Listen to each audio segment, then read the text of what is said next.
One of the questions I get most asked on like YouTube comments or even on Twitch when I'm streaming is people always ask me a particular character, E1 or S1, which is better, which do they go for? So in this video, I want to summarize every single limited character in the game, and I'm going to be covering all of them. Which is the priority? Is it better to like stay at E0? Is it better to even like consider a further Eidolon in this video? We're going to cover all of that here. So it's going to be a bit lengthy, but feel free to use the timestamps below as well to go to the character that you're interested in, and feel free to listen on for other characters who you might want to think whether you want to go for more investment as well. We don't waste any time on this channel, so let's go ahead and jump right in with Fei Xiao here in this video. So Fei Xiao, what do I think of her so far? In terms of her overall kit, she works really fine at E0, S0. If you're talking about Eidolons 1 versus like S1, my thoughts, if you haven't seen the comparison of like E0 all the way to E6 video that we did on the channel, you can check that out. We did like damage number comparisons. A TLDR, like long story short, is she works really fine with E1, S1. If you were to choose between E1 or S1, she ideally wants both to really find like a lot of value early on.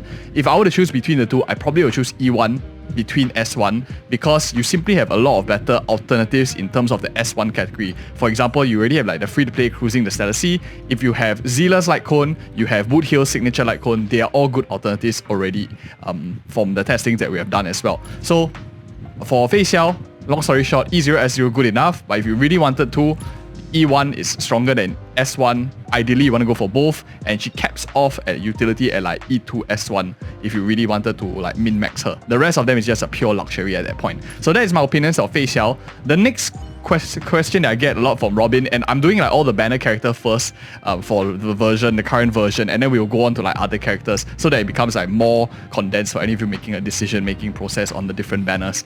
Robin, this one's quite clear, quite straightforward. She gains much more value from her E1 compared to her S1. Why is that? Is this turns her into a universal support where she's just like pretty much slapped on in any team. You buff the rest pen for everything. Whereas if you look at her light cone over here in the light cone section, Harmony, she is actually turning more into like a semi-DPS, semi-support with this ability.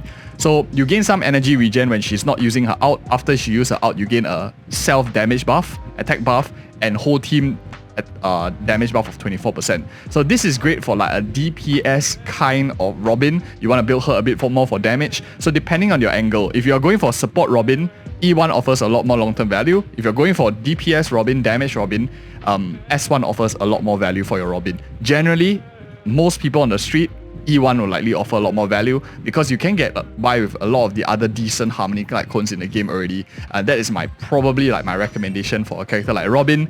E1 better than S1, but if you had the resources, E1, S1 both are really, really strong as well. And I think she like more or less caps off there. You don't really need the additional stuff that she offers from E2. Kafka. Now, Kafka is a really interesting one. I would say, if you haven't seen our best light cone video, a quick TLDR spoiler, this is one of my favorite ones in that list of all the light cones in the game. And if you are interested, like you want to pick up the most versatile light cone and whatnot, check that video up. We add more details there. But patience is all you need, super good.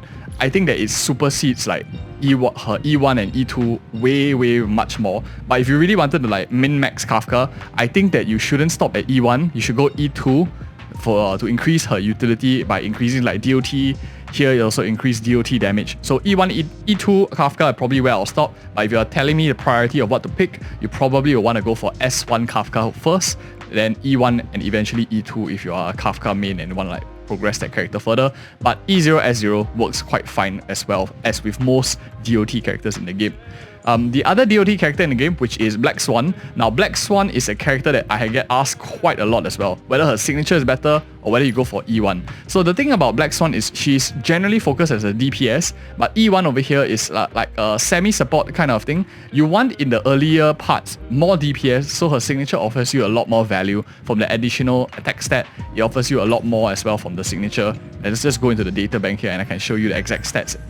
So we have Black Swan's Light Cone here, which offers you the stats that she needs, additional effect hit rate, and on top of that you offer like a lot of damage increase as well as defense ignore and the 5-star stats that she gets. So this is really strong for her. And I would say S1 is probably a priority over the others for Black Swan. But then again, E1, S1, pure luxury. You can work fine with E0, S0 as my Black Swan is E0, S0. As you can see, I'm just using a free-to-play Light Cone over here. although E1 is actually not too bad, E1 actually turns her into a pretty decent support, especially if you have like E1 and Kafka signature light cone. You can actually like lightning rest shred enemies for your Acheron if you wanted to. So that is an interesting like team composition that you have, because otherwise Black Swan will be putting like wind shear only, right? If you have Kafka signature, you'll also be like doing lightning rest shred and wind rest shred of 25%. So Black Swan becomes like, a massive support with Kafka's light cone and her E1. So that is quite an interesting thing to talk about. But just digressing a bit, I know it's not specifically to this character, but I try to give you like out of context stuff too that you can consider. Next one that's on the banner is Topaz and Numby in the second half. We don't have Lingsha as of time of recording, so we will probably do a follow-up video on that later on. You can stay tuned to the channel if you're interested in this format. Topaz and Numby, very interesting. So I think that, okay, let me just switch to my normal light cone that I always use on her. This is a question I get asked a lot. People always say E1, do I go for E1 first or do I go for S1, her signature? My thought process on Topaz and Numby is at E0, S0, she is like a mix between a DPS and support, right? She does a bit of both. But with her Eidolon 1, she becomes more geared towards the supportive side, where she increases the damage of crit damage for your other teams. So my thought process here is Topaz and Numby generally is not going to contribute a majority of the proportion of damage for your overall team. Instead, she probably is like buffing up some other character to do a lot of damage. And their team composition damage will be like maybe 30% each, and then your defensive character like 10% damage. So she's not a hyper carry style, which means having this Eidolon adds a lot more value because you increase multiple characters' overall damage rather than just buffing her own individual damage. And I can show you her signature light cone over here in the hunt category. If you look at the light cone for Topaz and Numby, you see the first part here is increasing her crit rate, increasing her follow-up damage, and this is like individual damage. It increases her stats as well, so it turns her more into a DPS. And of course, at the bottom part here, you stack 2 times 24% crit damage increase on the target versus a 50% with the E1. The 50% is much better for team-wide damage. The S1, sorry, is much better for individual damage and a little bit of team damage. So it's a bit of a mix. The thing about this light cone, why it's decent to pick up as well, is because there are no other light cones in the game with the exception of one that is a hybrid between DPS and support. Every other light cone that you see is all like damage, nothing to buff your team. This is all like damage as well. The only other alternative is a pay-to-win light cone, which you can save for signature light cones, but you can't technically be a free-to-play and get battle pass light cones. This one gives you a damage increase, a crit rate increase, and also dispels enemy buffs. We talked about this way back when Topaz was and Numby was like first release. I still like it today.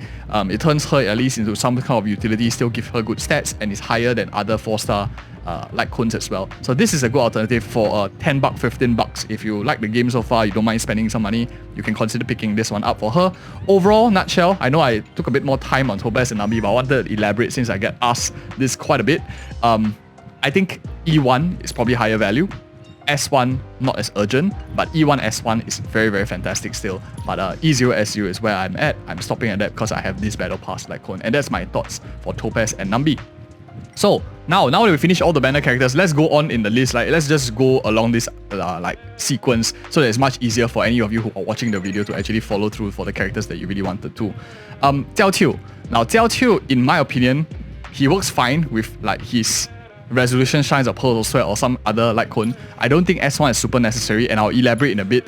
The one that is interesting is because this one is quite good. You have a lot more damage buffing. E1 I think is like super strong. E2 increases his damage as a DOT character, so if you wanted to play him in DOT teams, personally, I think E1 offers a lot more value because it doubles down on his strengths, which is a massive debuffer, increasing the damage that your opponent takes and stuff like that. I think it's really strong. The key thing about his light cone, some people might say is like super good and stuff. Nihility light cone here, Jiaoqiu's light cone. The thing is, it gives you a lot. A lot of this light cone comes on the 60% effect hit rate that you get, which is nice because he can convert it to stats and stuff. But he kind of caps off at 140 effect hit rate if my memory doesn't fail me. And 140% is not very hard to hit of effect hit rate, which is much more like easily obtainable compared to like a lot of other stats in the game. After the wearer uses, especially since you can get it a lot from like your set bonuses and stuff, right? After the wearer uses basic attack skill out, there's a 60% chance to inflict a 10% increased damage for 2 turns. If the target is under a DOT state inflicted by a wearer, you can upgrade this and increase it by another 14%, so 24% damage buff, which is nice. You increase a lot of damage, 24% damage buff. But I don't think it's as necessary because you have other things that already inflict debuffs in the game, which come in the form of 4 stars. So if you're looking to prop the Acheron's thing a bit more, like Resolution Shines at Pulse of Sweat, it gives you the same thing. It offers you a damage increase as well, of not as much, but still something that you can save your $200 for, which is, it is an alternative. And I think, especially since unless you're going for E2, you don't need that 5-star stats. So my recommendation, Jiaoqiu, long story short, probably E1 over S1.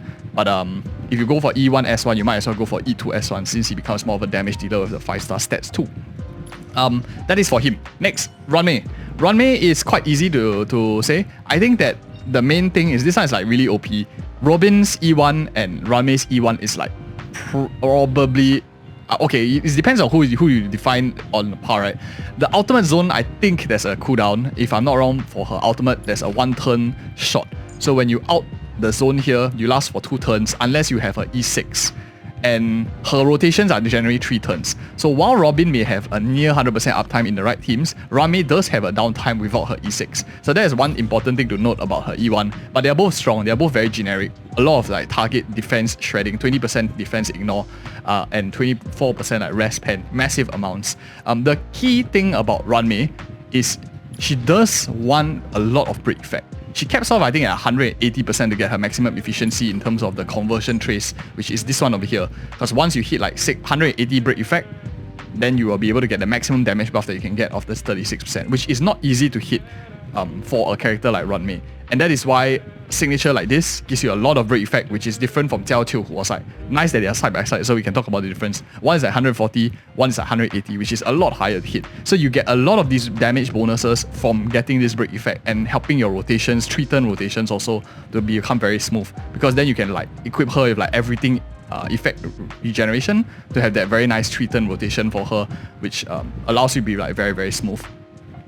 Other than that, you get like damage buff here, you get nice energy regen, skill points additional and stuff, which is very, very nice. The issue with this is there is a good alternative. Unfortunately, it's not, I don't want to call it free to play because it's super imposition 5, Memories of the Past. If you have this, you get like 56% break effect, which is enough so you can save the money. But for those of you who do not have this S5 Memory of the Past, this is a much easier way to just immediately get the stats. Do I think it's necessary? No. I would say for Ruan Mei, if you have the stats already, E1 is way better. If you do not have the stats, S1 is better. And this is like the first conditional rating that I have.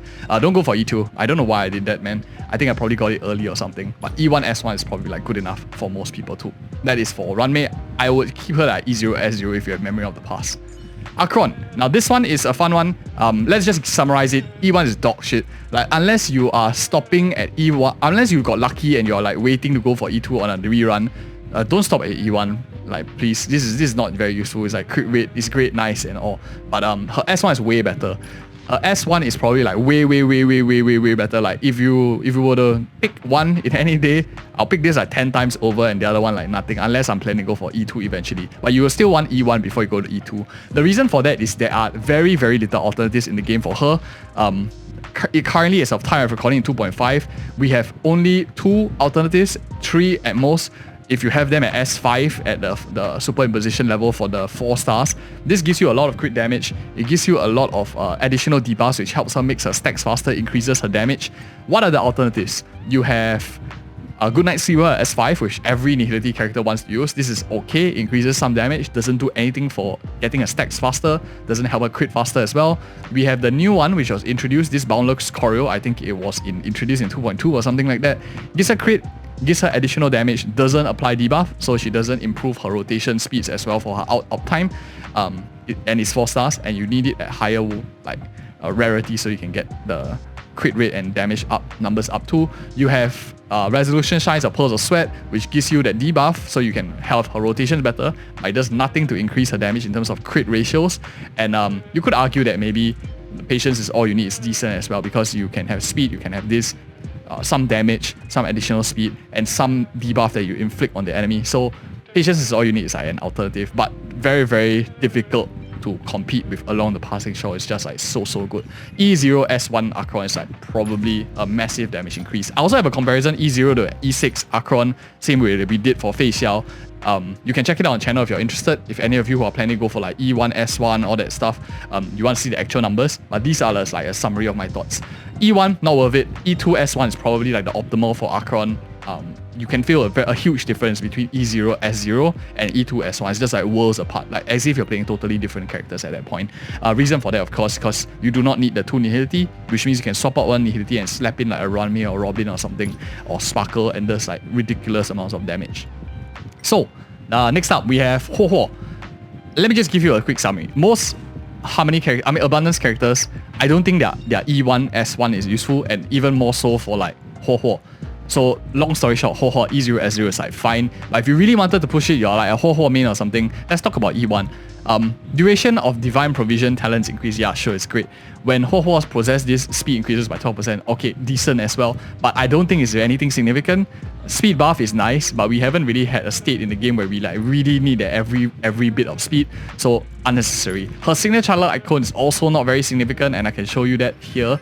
We talked about all the light cones in the light cone comparison video, so I kind of remember like all of these at this point already, but I want to show you here for the illustration. We have Night of Fright increases energy regen, heal a little bit, and you increase attack by a measly 12%. You don't need this. Like, you generally don't need S1s for abundant characters because you are mainly buying this stuff over here. You don't care about the main stuff. S1 for DPS, you care about the 5-star stats because it converts into damage. For support characters like HuoHuo and Aventurine and all that stuff, you don't really utilize the entire HP bar. They tend not to get attacked and like almost on the sake of dying, so you're in the end just buying this. And $200 for this, you might as well just slap it on like a Acheron or like a Robin, right, which gives you way more value. So in comparison, I don't think HuoHuo is worth either of them. I don't think it's really necessary. If you really wanted to, like you really wanted one of them, probably I would say this one is slightly more attractive because at least you gain like some utility, but I don't know, to me it's like both are shit. I would just keep it at E0 S0.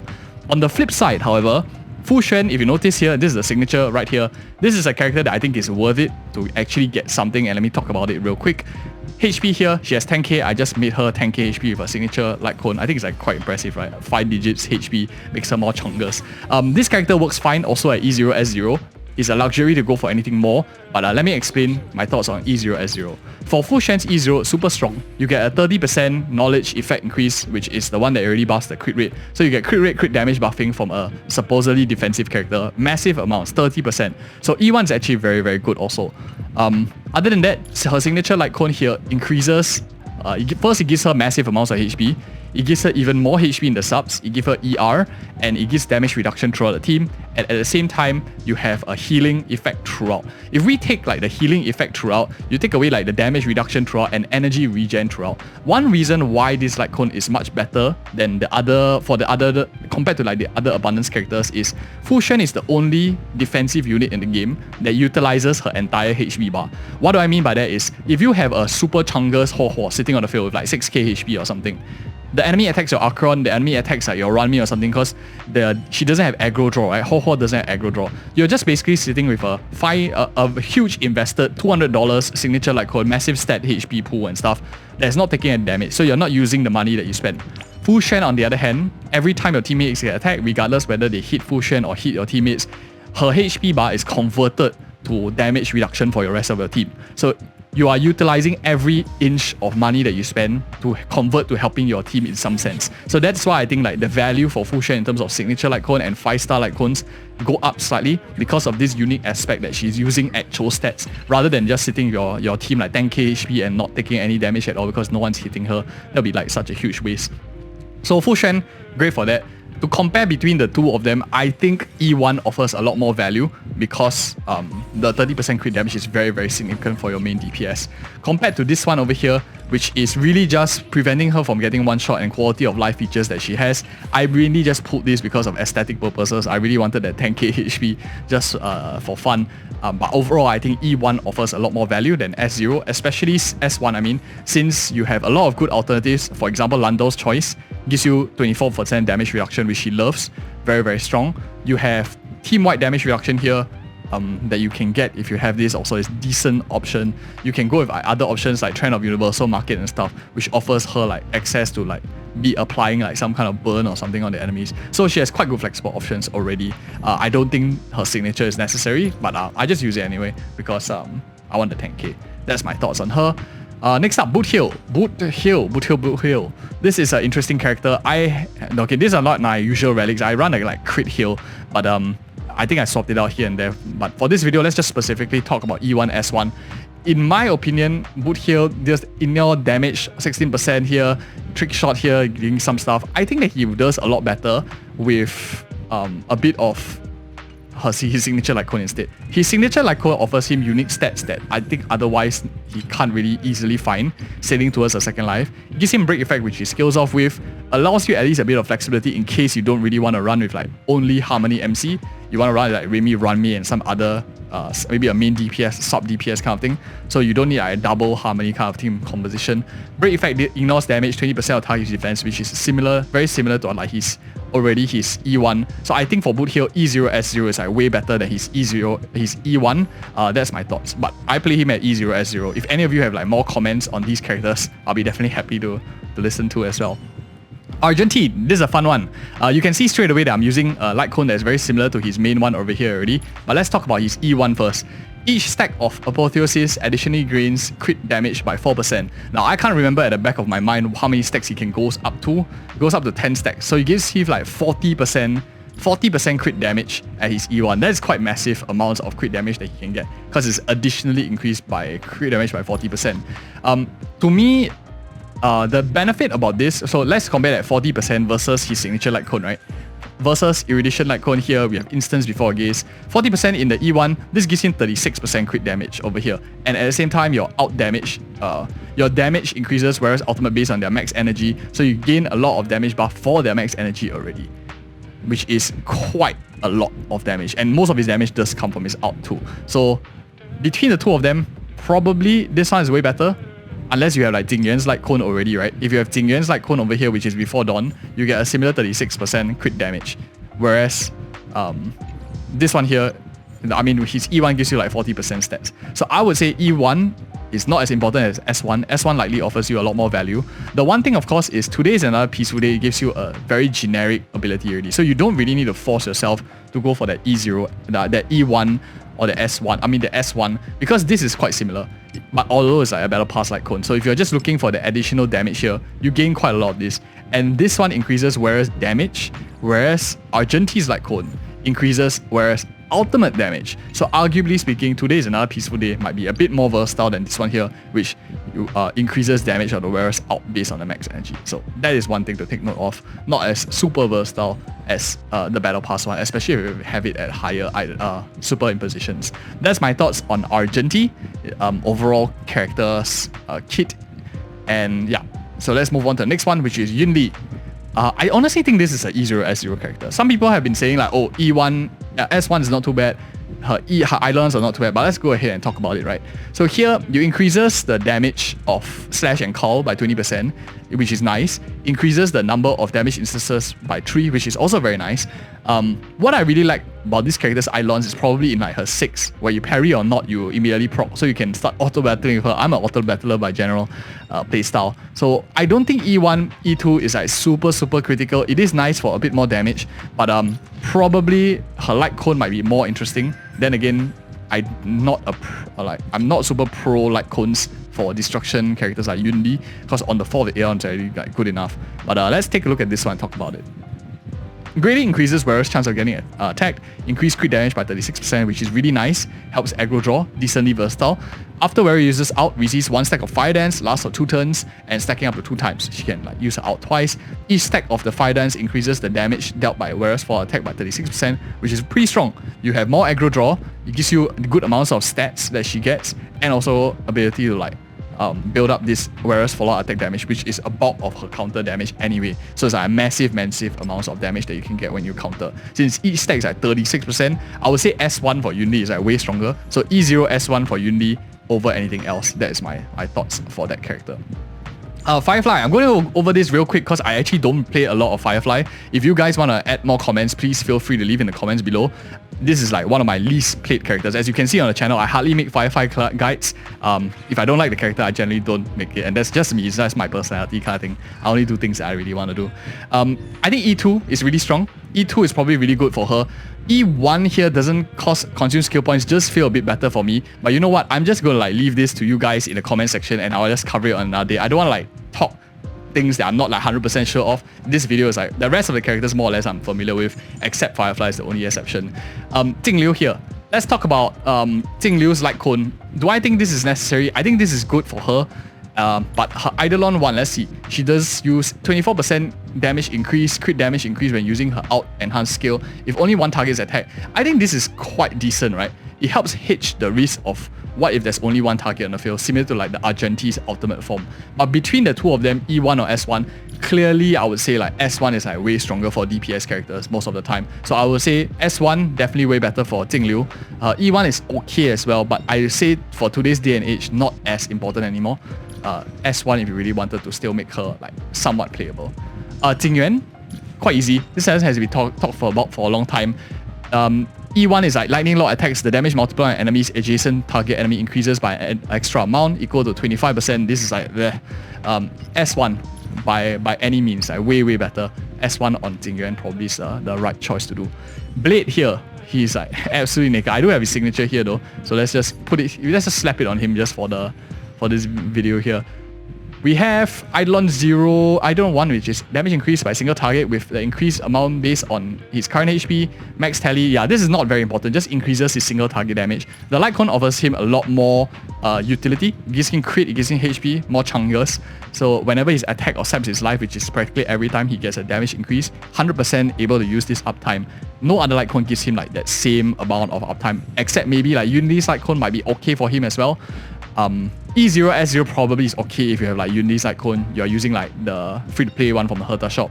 E1 is like not worth it. So S1 or maybe not at all, depending on what you want. Jade. Eidolons. We have Jade's follow attack here increases by 32%. After Debt Collector's attack, hits 1-2 charges, gains 1 or 2 stacks. This is like okay, right? Let's just see what is the light cone for her, so I can do a proper comparison between that. Erudition, Jade increases crit rate by 16%. While the wearer is in battle, for every 20% crit damage that exceeds 120, damage dealt by follower attack is increased by 12%. That's quite a lot. This effect can stack up to 4 times. When the barrel starts or after the wearer uses a basic attack, enables damage by the alt to ignore. So it's a lot of like damage from Jade's point of view. If you're trying to turn her more into like a damage dealer, S1 I feel is like way better. S1 offers a lot more utility for a damage Jade, but let's see this one over here again. Follow attack increases by 32%, so it's not too bad. After the Debt Collector character attacks, number of targets is either 2 or 1. Jade additionally gains. I mean, this is more utility. I think this is like almost tight, right? What does her stacks do exactly? So this is like a newer character that I hardly play, honestly. Hardly play, but 8's charge deals on follow attack. It helps her gain the charges faster. I feel S1 is like way better, but this one I'm really torn. I don't know whether E1 or S1 is better, to be honest. I feel that S1 by logic is a lot better since it is much more useful, does a lot more damage and gives her the stat that she needs. But any of you Jade mains, let me know in the comments below your thoughts as well. I'll be happy to hear them too. And I'm very okay to just admit that when I'm not 100% sure. The rest of them, most of them I'm like more or less sure with my recommendations. For Sparkle over here, let's talk about this. And E1, Ultimate Cypher lasts 1 or more extra turns. All allies with Cypher have their attack increased by 40%. This is quite strong, but I don't think it's as necessary as her signature. Her signature is like way better for Sparkle. Harmony over here with Alfie Escapade gives you crit damage, which converts over to stats for the rest of your team, the person that you're buffing anyway. You have this buff that she basically can have 100% uptime for, which will increase your crit rate by 10% and additionally increase by 28% crit damage for the rest of your team. So this is a huge buff that you have massive amounts of uptime. I think this is super strong. S1 Sparkle is like very, very good. Way better than her E1 in my opinion. So S1 Sparkle probably quite worth it to get because it converts directly into like your hyper carries. If you want to do screenshot damage, you like big PP numbers, you like hyper carry teams, S1 Sparkle is the way to go for maximizing that damage, that big PP damage. For Seele, I always like to chuckle at myself, you know, because when I show you this screen here, but let's talk about E1 Seele. Dog shit. This is absolutely trash. When you are dealing damage to an enemy whose HP percentage is 80% or lower, your crit rate increases by 15%. This is very contradictory because Seele's playstyle is wants to one-shot squishies. And when you're hitting squishies to begin with, they'll most likely be at 100% HP. So you hardly even get this crit rate buff at all unless you're hitting a boss, which Seele doesn't really perform very well in. She prefers like one-shotting all the small mobs and then like keep getting that damage buff and going again. So E1 is actually dog shit. Don't think that this is a massive amount of crit rate. In practice, not that good. Instead, her S1 is actually superb. This is one of the best light cones even till today. Super general because you get a crit rate buff, you get additionals, every additional speed that you have, which most hunt characters are very, very fast. You get like 60%, like, wait, sorry, 6 times 6, 36% basic attack increase, 36% skill damage increase, which is quite huge. And at the same time, you get 72% crit damage of your ult, which is very massive as well. So very strong over here. For Silver Wolf, this is a tricky one. I think E1 gives you a lot of energy regen uptime. And the reason why I say it's tricky is because this may seem necessary from her uptimes are like a little bit slow on rotations. Now today, not as necessary, especially if you have the event light cone, which is before the tutorial mission starts. And if they one day bring this back in the Honkai style, which they might, who knows, right? Then you don't really need her E1 as much because you get a lot of the energy back from the Super Imposition 5 before the tutorial mission starts. That makes her actually a very good E0 S0 unit, especially with the free-to-play light cone, the event light cone that we might get back in future. But let's talk about her signature light cone, right? It is good value. It does offer you interesting stats because he has the Aether code in it as well. So it gives you effect hit rate, it gives you additional crit rate that you can get for her, so it increases her a bit of damage, and it also increases like implants that Aether code, which helps increase the damage that you take. So it's nice. She already stacks a lot of debuff. I don't think it's as necessary. Probably having the uptime and the energy regen is like much more better than doing a bit more damage from your single target debuffer, because you can have, if your single target debuffer has more uptime, you could even like debuff 2 enemies instead of like just keeping the uptime on 1. So my perspective is E1 probably a lot more value than S1, because S1 just turns her into a bit more of a damage dealer to deal some damage on the side if you are looking for that. Aventurine. I always like to talk about this one because while we talked about Fucc section, this is fundamentally a little bit different. Fucc gives 30%, Aventurine gives 20%. 20% granted is still strong, but a lot of people look at this and they're like, wow, it also gives another shield. The problem with this E1 is if you need E1 for the additional shield, fundamentally there's something wrong with your builds. You're not building him right, or your character is struggling to begin with. So I never think about additional healing from Eidolons for sustained characters, because that means they just have in power crap and you're just trying to keep them relevant. You might as well get the new spanking sustain if you needed to go for additional sustain from Eidolons. That is my perspective. So I'm always looking for stuff they do, like damage increase, team-wide utility in the Eidolons, because that's the long-term value that they can give. And this is just inferior to Fucc in my opinion, at least. 20% is just slightly less than Fucc's one. On the other hand, Aventurine's signature light cone, which we will talk about, is in the preservation section under inherently unjust destiny. It gives him a lot of defense, and when he provides a shield, the wearer's crit damage, so increase his damage by quite significant amounts. When the wearer hits the enemy with follow attacks, has a chance to inflict debuff to the target, increasing the amount of damage they take by 10%.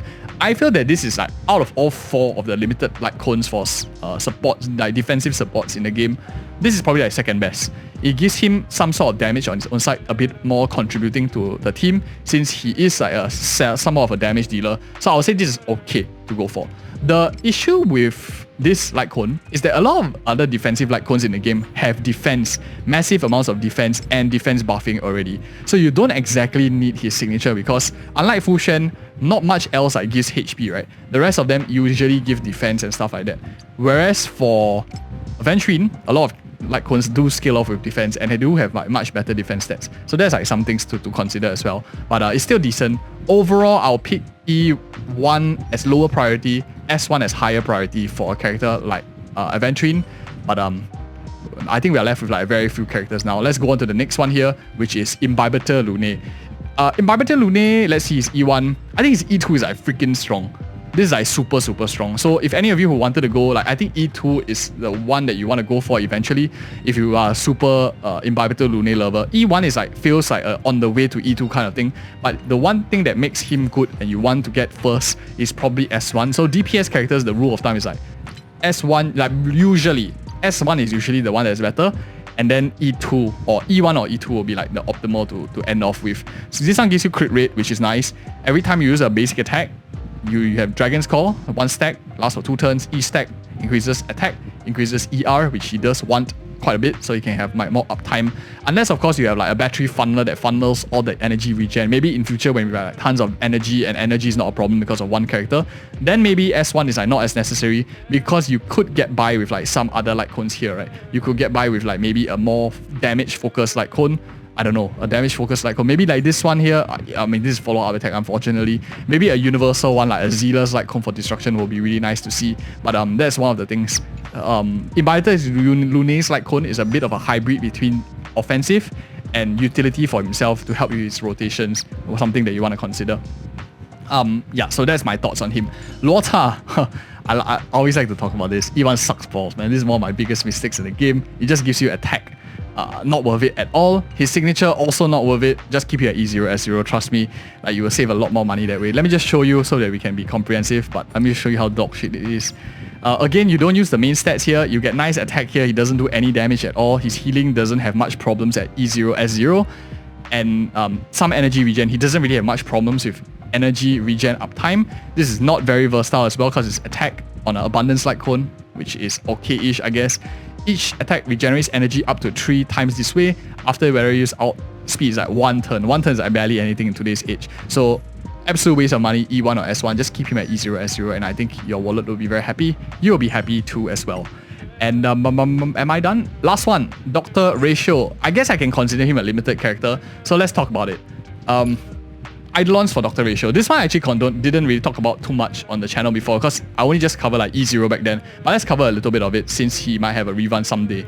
Max stackable count of trace summation increases by 4 when the battle begins. This is like okay-ish, but I think his light cone, this is very clear. Like after seeing that Eidolon 1, his light cone is like way stronger. Like if you look at this effect, you get crit damage 20%. And for every debuff the enemy target has, your crit damage increases by the target additionally by 8%. Stacks up to 3 times. So it can give you 44% crit damage buff. All you just need is 3 debuffs on the enemy, which is very crazy. And all you just need is like some sort of debuffer on your team, right? Whether it's Jiaoqiu, Pella, Silver Wolf, you can easily stack up those debuffs very quickly as well.